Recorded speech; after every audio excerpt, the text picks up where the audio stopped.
Have you ever heard of Robert Kiyosaki's Cashflow Quadrant? If not, I'm about to tell you about it. So back in college, I was introduced to a series of books by a guy named Robert Kiyosaki. I'm not going to give you the history on Robert, but he's a really cool dude who wrote a lot of good books and makes a lot of money. His first book you may have heard, and if you haven't heard of it, you should have heard of it, and you need to go read it right now, as much as his second book. The first book is Rich Dad, Poor Dad. I think everybody's heard of that by now. That book changed my life. I was so grateful that that was required reading in college because that opened my brain up to so much more. And then when you thought it couldn't get better, he came out with the Cashflow Quadrant. A quadrant is 4 sections. It's that simple, right? 1, 2, 3, 4. In the Cashflow Quadrant, it's employee, self-employed, business owner, investor.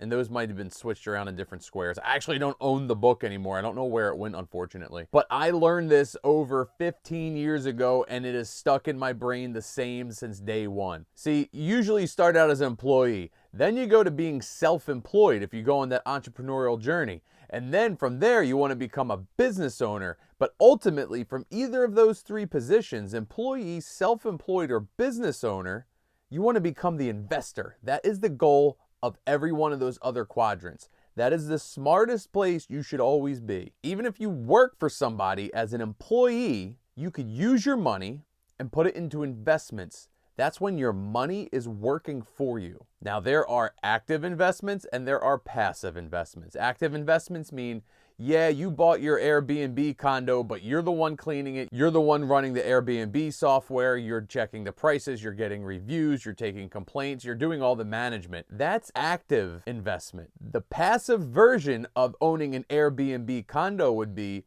you bought the condo, you hire a property management company to handle it, and then you get the cash out of that deal. Your goal as an investor should be to have it as passive as possible. Yes, you will make less, but you have to remember you are not putting any more time into it. Once you made the investment and you can walk away, that is truly passive income. Now, yeah, you might have to make a decision here and there. You might have to get an appliance replaced or something fixed or something gets escalated to you. I totally get it. But it's much more passive than you handling the entire thing. You could also do stocks, bonds, crypto, whatever, right? And I bring all of this up because I am actually in a weird spot in this cash flow quadrant. I am an E, an S, and a B. Well, how's that possible? Just for Bluffton Builders alone, I'm technically paid as an employee. I am kind of self-employed because I help my dad make the business decisions and I'm actively working in the business. And the difference between self-employed and business owner, where I'm trying to get to, is the fact that you own the business, but it runs itself off of systems and processes and having the right people in place. I am not there yet.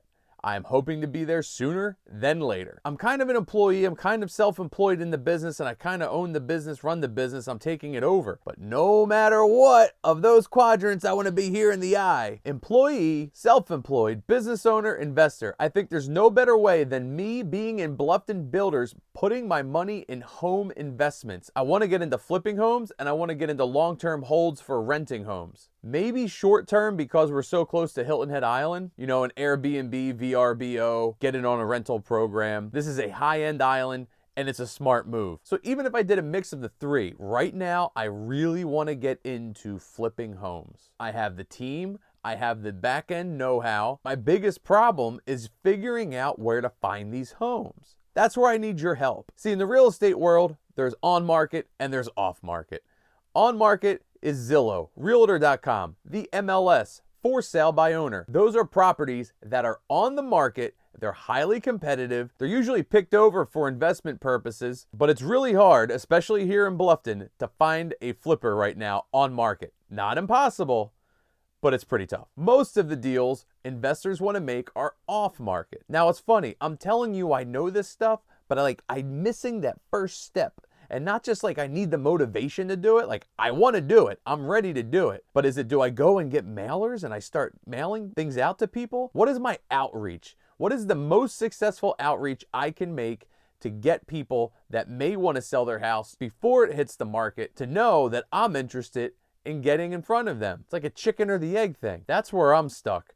But that's where my focus is. I want to take my know-how in Bluffton Builders and home remodeling and get my money into the flipping world so I can become an investor. I believe flipping is great, because it keeps my guys busy in the business. They're getting paid all in-house, and I would like to use it as an investment vehicle so when we do flip it, if any of my guys want to put money into it, I can give them an increase on their investment. That's my goal for 2023. If you are a wholesaler or you are a home flipper, especially in the low country area, I would love to chat with you. I could bring you on the Bluffton Buzz podcast. I'll bring you on the Bluffton Builders podcast. We could have a one-on-one over the phone. We can meet for coffee, whatever you want to do. I would love to pick your brain. There's got to be a mutual way we can help each other out. Hit me up in the comments if you know somebody, or have them DM me or hit me in the comments as well. I'd love to speak with them because I know I could be of benefit to them. And I know there's a lot more that goes into it, like the funding and all the different ways you could do things. But right now, I'm just looking for that first step for me to start getting in front of as many of the right people as possible. How would you do it? Let me know in the comments as well. That's all I got today. Super simple one. I'm putting myself out there. It's my show. I can do what I want. Love yourself. Love each other. Help a brother out. Let's flip some homes. I'll see you tomorrow.